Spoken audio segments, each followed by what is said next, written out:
So, ayan, no, welcome to our channel, no. Our topic for today is yung tinatawag nga nating PAS 23, no, na borrowing cost, no. Okay, so borrowing costs are defined as interest and other costs that entity incurs in connection with borrowing. So, ibig sabihin, eto yung mga interest and cost mo na nakuha mo dahil nangutang ka. Okay? As a general rule, no, interest and other costs with relate to loans or pangungutang is expense outright. Okay? Pera na lang kapag ka yung interest and cost mo is related dun sa tinatawag nating qualifying asset. Okay? Lalo na kapag directly attributable siya sa qualifying asset. So ano ba yung sinasabi nating qualifying asset? When we say qualifying asset, no, it is an asset that necessarily takes a substantial period of time to get ready for its intended use or sale. Okay? So mga example natin dyan is yung mga PPE. Okay? Na PPE na under construction. Okay? O kaya naman, mga investment property. Okay? Mga investment property na under construction din. O kaya naman mga intangible assets na under development. Okay, so magbibigay tayo, no? Kunyari PPE, kunyari mga building na binubuo pa lang. Since matagal yon, it takes substantial time para magamit mo. Therefore, qualifying asset yon. Example naman mga investment property, no? For example, mga building din na hindi mo gagamitin for normal course of the business. Therefore, since kailangan i-construct pa yon para magamit mo, under din siya dun sa tinatawag na qualifying assets. Example pa natin ng mga intangible asset naman, if for example is meron kang patent o kaya naman may mga dinedevelop kang mga robot, no? Okay, since yung dinedevelop mong robot is matagal bago mo magamit o bago mo maibenta, therefore, ang tawag sa kanya is qualifying asset. Okay? Kapag ka ang borrowing cost mo, okay, yung loan mo, nangutang ka para makabuo ng isang qualifying asset, lahat ng related interest and cost with regarding to the borrowing of fund can be capitalized. Okay? So, pwede mo siyang i-capitalize kapag directly attributable siya dun sa mismong ginagawa mong qualifying asset. So, for example, nagtatayo ka nga ng building. Tapos yung building na tinatayo mo is kailangan mangutang ka. Okay? Para mabuo mo yung building, kailangan mong mangutang para dun sa mismong building. Since nangutang ka para maitayo yung building, lahat ng related cost and interest with regards to the loan sa pangungutang para maitayo yung building can be added to the cost of the building. Okay? So may dalawang klase ng borrowing cost. Okay? Number 1 is yung tinatawag na specific borrowing. And number 2 is yung tinatawag na general borrowing. Pag sinabi natin specific borrowing, no, yung funds, yung loan is specifically for purpose of acquiring a qualifying asset. So, ibig sabihin, may isang loan para sa isang qualifying asset. Okay? So, ibig sabihin, yung mismong loan is para lang at gagamitin lang para sa qualifying asset. Okay? Kapag sinabi naman general borrowing, no, the funds are intended partly to acquire a qualifying asset and partly for general or working capital. So, for example, may isang loan. Okay? Tapos ginamit siya para sa qualifying asset at para sa mga working fund. Ang tawag na dyan is general borrowing. Another example is kapag maraming loan, no? For example, maraming loan, 3 loan. Tapos hindi mo alam kung ano yung ginamit talaga na pera dun sa qualifying asset. Ang tawag dun is general borrowing. Okay? Kapag ka specific borrowing, no, ang ginagamit mo lang na borrowing cost, na capitalizable borrowing cost, is yung actual borrowing less investment income. Okay? So for example, yung mismong proceeds, yung mismong loan, ginamit muna at in-invest. Therefore, possible na kumita yun ng income. Okay? Kapag kumita ng income, kailangan ibawas mo daw siya dun sa related borrowing cost para mai-add, at yung total nun is yun yung i-add mo dun sa mismong cost ng PPE. Okay? Next, paano naman kapag general borrowing, no? Pag general borrowing, since marami nga iyon, kailangan kunin mo muna yung tinatawag na average carrying expenditure. Okay, yung nagastos mo para mabuo dun sa mismong asset, kailangan i-compute mo muna yung average niya. Saka, i-multiply mo dun sa average interest rate ng mga loans. Okay? Pero tandaan mo lamang, no? However, hindi dapat mas mataas dun sa capitalizable borrowing cost dun sa mismong actual interest incurred. Okay? So for example, ang na-compute mo rito sa average expenditure times yung interest is mas mataas dun sa actual interest. Ang gagamitin mo is yung actual interest. Okay? Kasi nga hindi ka pwedeng mag-exceed. Okay? Hindi ka pwedeng mag-exceed dun sa mismong actual interest nung borrowing cost. Okay? Ngayon, under PAS 23, no, hindi mo required i-capitalize yung mga borrowing costs, yung mga interest and other costs kapag ka ang ginamitan mo ng loan is one of the following. Okay? Number 1, kapag ka yung loan mo is related dun sa mga asset na measured at fair value. Example ng mga asset na measured at fair value is yung mga biological assets. Ito yung mga animals, plant, trees. Okay? Yan yung mga tinatawag na biological asset. 2, kapag yung inventories mo daw is manufactured or produced in large quantity on a repetitive basis. Okay? So, example natin dyan ng mga matatagal na inventory, no? Kuyari, mga wines, whiskey, di ba? Matatagal gawin yan, no? Pero, kapag ginagawa mo daw repetitively, yung paggawa ng wines o yung mga whiskey nga, kahit gaano pa siyang katagal, since repetitive siya in nature, therefore, yung mga related borrowing costs doon sa inventories na yon is not capitalizable. Hindi mo dapat siya i-add. Okay? And lastly, number 3, assets that are ready for their intended use or sales when acquired. So ito nga, no, bakit mo pa ilalagay yan? Eh kung pwede na palang gamitin, no? Wala namang substantial period of time para mabuo. So ibig sabihin, hindi nga talaga kailangan ng borrowing cost. Okay? So ang general rule nga natin, ang sabi natin, capitalize kapag ka directly attributable yung borrowing cost dun sa construction or production of qualifying asset. Kapag hindi naman directly attributable, expense as incurred. Okay? Yung commencement niya, tuwing kailan nagsisimula ang capitalization, number 1, kapag na-incur na yung expenditure for the asset. Okay, for example, nagkaroon na ng gastos para mabuo mo yung qualifying asset. Therefore, start na ng capitalization. Next, entity incur borrowing costs. Ibig sabihin, nagkaroon na ng interest expense o kaya naman nagkaroon na ng mga costs, no, regarding sa pangungutang. Therefore, kailangan mo na siyang i-capitalize. And number 3, entity undertakes activities that are necessary to prepare the asset for intended use or sale. So, ibig sabihin, ginagamit mo na yung pera. Okay? Gumagawa ka na ng mga activities para mabuo yung mismong qualifying asset. Okay? Tuwing kailan naman daw nasususpend. Okay? May isang beses lang kung kailan masuspend ang capitalization ng borrowing cost. Yun is kapag ka na-interrupt. Okay? Yung activities sa pagbuo ng qualifying asset is na-interrupt. Okay? Pag na-interrupt, as a general rule, suspended ang borrowing costs. Yung capitalization ng borrowing costs. Pero, hindi naman daw masususpend kapag ka may technical and administrative work. Okay? Hindi masususpend, not suspended kapag may technical and administrative work. Ano example natin ng mga technical and administrative work? Example nga natin yung sa mga building na binubuo, no?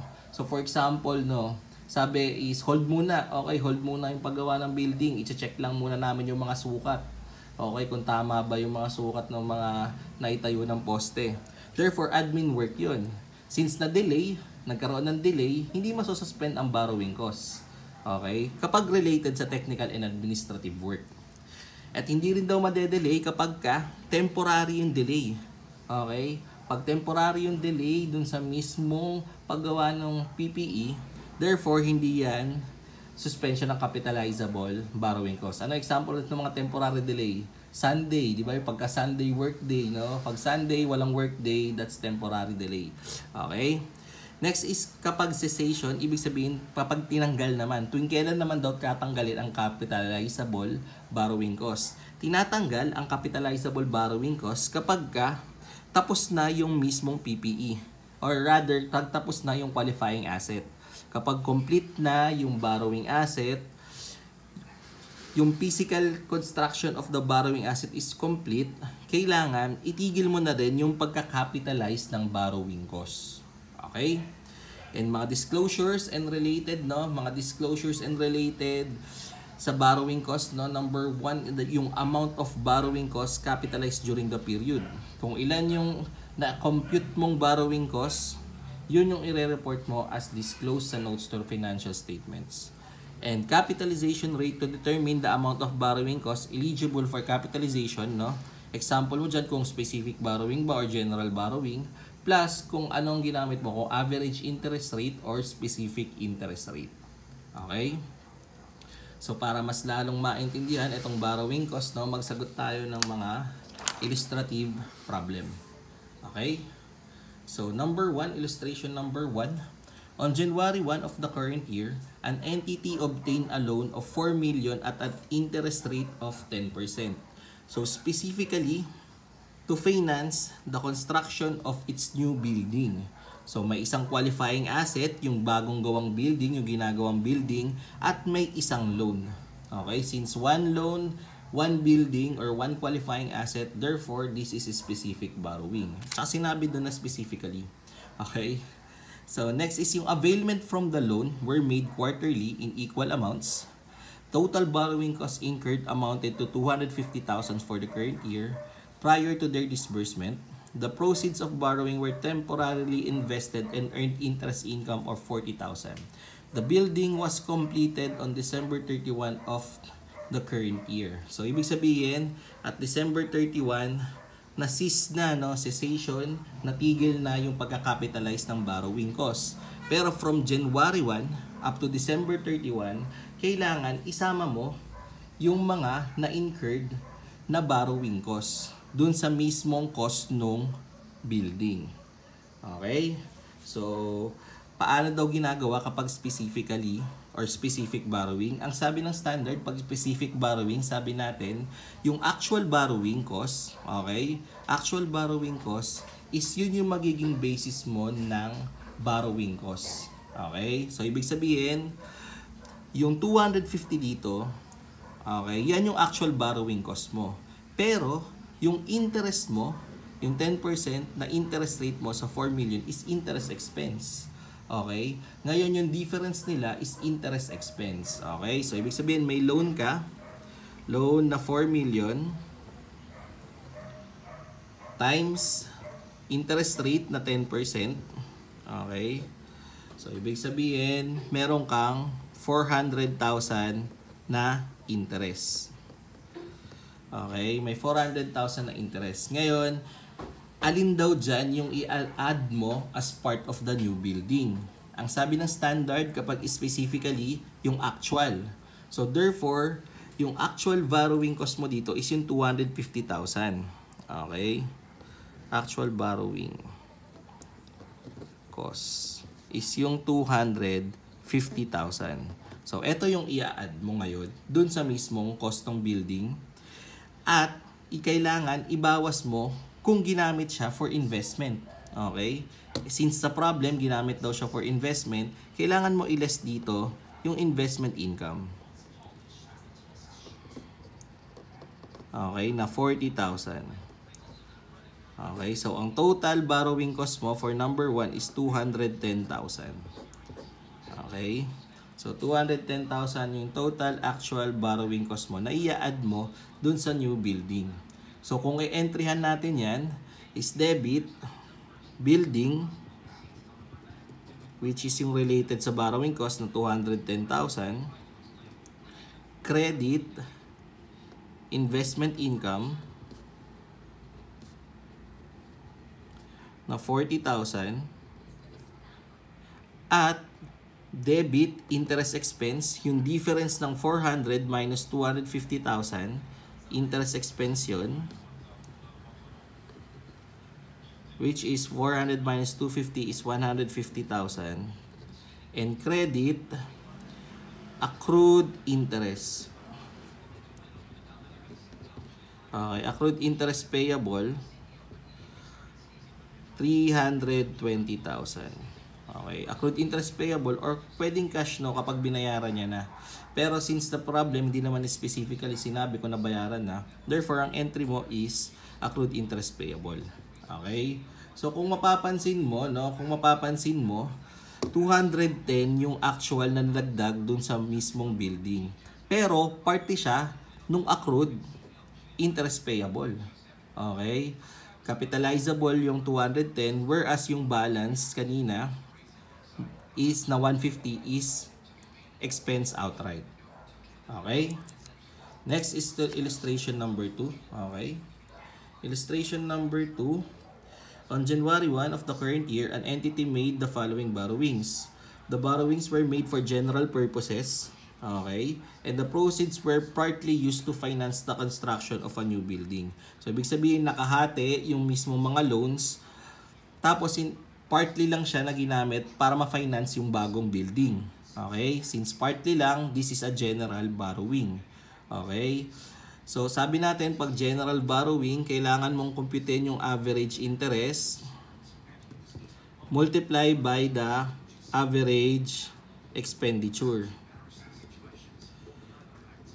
Okay? Kailangan mong computein yung average interest multiply by average expenditure. Yun yung borrowing cost. Okay? Okay, yan yung borrowing cost pero hindi dapat siya mag-e-exceed dun sa actual borrowing cost nito na 760. Okay? So, try natin i-solve, no? So, average interest, pag sinabing average interest, ito yung average interest ng lahat ng loan mo. So, lahat ng borrowing cost mo, ito, kasi di ba 3 million times 10% is 300,000, 12% times 1.5 is 180,000, and 8% times 3.5 million is 280,000. So, ang total borrowing cost mo na interest related is 760,000. So, 760,000 divided by 8 million, okay, is equal to 9.5%. So, therefore, ang average interest mo is 9.5%. Okay? So, paano naman computein yung average expenditures? Yung average expenditures is related dun sa mismong nagastos. Okay? Para ma-compute mo yung average expenditure, kailangan bilangin mo yung buwan na outstanding yung mismong expense. Okay? Since number of outstanding yung expense ang basis natin, yung January 1 up to the reporting period is outstanding siya ng 12/12. Okay? So January, February, March, April, May, June, July, August, September, October, November, December. 12 months siyang outstanding hanggang matapos. Okay? From the outstanding period sa existence ng expenditures hanggang matapos, yun yung outstanding number of months niya. Paano kung November? Di 11 lang. Okay? Pag November yan, di 11/11 lang. Basta kailangan number of outstanding nung mismong expenditure hanggang sa matapos yung mismong qualifying asset. Okay? So, next mong bibilangin is yung March. So, March mo is hanggang December 31 natapos. So, March, April, May, June, July, August, September, October, November, December. Okay? So, 9/12. So, tandaan mo hanggang matapos dapat yung denominator. Okay? Next is yung sa June 30. June, July, August, September, October, November, December. So, 6/12. Sa September is October, November, December, 3/12. And December 31 is may na-incur ka pa ng December 31. So, 0/12. Kasi December 31. Okay? So, multiply mo lang. Okay? So, 400. Di 400,000 ito. 1 million times 9/12. 750,000. 1.2 times 6/12 is 600,000. 1 million times 3 divided by 12 is 250,000. 400,000 times 0/12 is 0. Okay, so wala na yan. So, total average expenditures mo, average expenditure is 400 plus 750 plus 600 plus 250 is 2 million. Okay. So, yung 2 million mo, dito mo i-multiply yung interest mo. Okay, yung average interest mo kanina na naka-compute na 9.5%. Okay. So, a total for capitalized borrowing cost, okay. Capitalized borrowing cost is 190,000. Okay? Iko-compara mo ngayon dun sa 760,000 actual borrowing cost na 760,000. So hindi nag-exceed dun sa actual actual borrowing cost. Therefore, ito na yung borrowing cost mo, 190,000. Yung difference nila is interest expense, no? Okay, yung difference nila is interest expense, which is 760 minus 190 is 570. Okay, so total 570. Okay? Pag in-entryhan mo, pag ginormalize mo yan, debit building, okay, debit building 190,000, credit debit uli na interest expense, okay, 570,000, and credit accrued interest 760,000. Okay, so kung mapapansin mo sa general borrowing, kahit pa merong related income dyan, hindi mo ibabawas. Okay? Kasi nga hindi mo ma-identify kung saan nag-originate yung mismong income. Okay? So yun yung difference niya when it comes to general borrowing. Okay? Paano naman pag nagsama, no? Okay? Paano naman kapag ang problem mo is merong general borrowing at merong specific borrowing? Okay? So, under the standard, so pwede mangyari yun, no? Okay? Pwede siyang mangyari kapag ka merong specific borrowing at meron din general borrowing. Okay? Pag ganun ang nangyari, no? Kailangan i-allocate mo muna yung expense dun sa specific borrowing. Okay? Kapag ganun muna, kapag ka merong specific at general borrowing, kailangan i-allocate mo muna lahat ng expenditures para sa specific at yung balance is yun yung magiging expenditures para sa general. Okay? So, illustration number 3. At the beginning of the current year, an entity borrowed 1.5 million at an interest of 10%, specifically for the construction of a new building. The actual borrowing cost on this loan is 150,000. The entity had also outstanding during the 5-year 8% general borrowing of 7 million. So, isang specific na 10%. Okay, so specific 1.5, no? Times 10%. At isang general na 7 million times 8%. Okay? So, ibig sabihin, yung sa specific, merong 150,000 at sa general, merong 560,000 na actual borrowing. Okay? The actual borrowing cost on this loan is 150,000. So, ibig sabihin, yung for specific, nag-equal dun sa actual borrowing. So, ito na yung borrowing cost mo for specific. Any income, investment income na related sa specific is kailangan mo ibawas. Since sa problem, wala naman sinabi na investment income related to specific, therefore wala kang ibabawas. For general borrowing, kailangan mo daw kumputin uli yung sinasabi nating average interest, okay, multiply by average expenditures. Okay?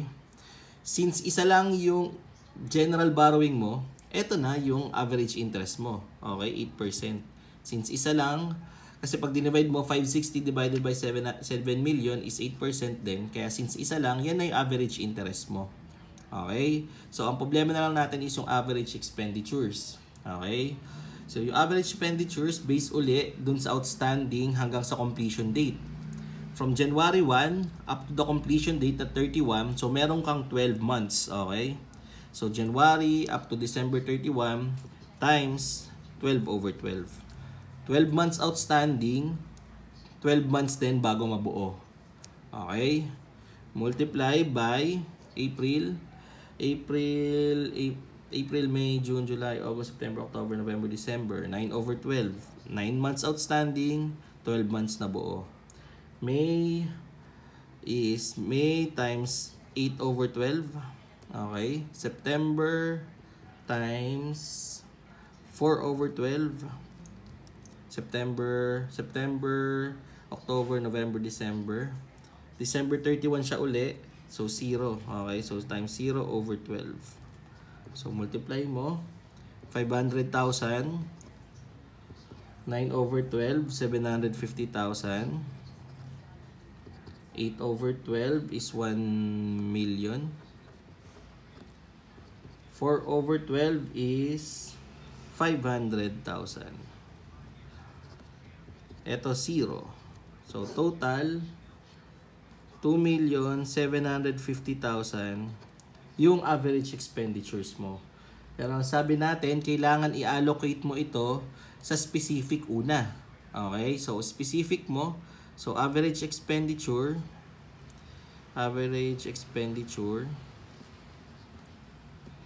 is 2,750,000. Okay? Yung specific borrowing mo, is 1.5. Okay, so for general, meron kang balance na 1 million. 1,250, okay, 1,250, sorry. Okay, so 270 minus 1.5 is 1,250 for general. So i-times mo by the average interest na 8%. Okay, so ang borrowing cost na related for general borrowing is 150,000. Okay, so since hindi nag-exceed dun sa 560, eto na yung for general mo. Okay, so specific plus yung sa general. Okay, 150 plus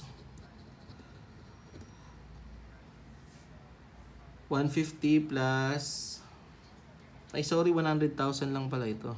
1,250 times 8% is 100,000. So 150 times 100 plus 100,000, isang total borrowing cost mo is 250,000.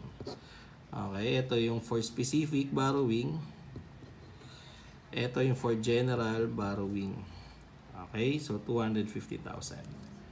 Okay, so kung i-entryan mo yan is debit, building. Okay, debit building 250,000. Credit, debit, credit, accrued interest, no? Interest payable, ito 150 plus 560, 710. And yung balance is 710 minus 250 is 460. 460 interest expense. Okay, so kung papapansin mo, 560 minus yun sa general borrowing na 100,000 is 460 na interest expense.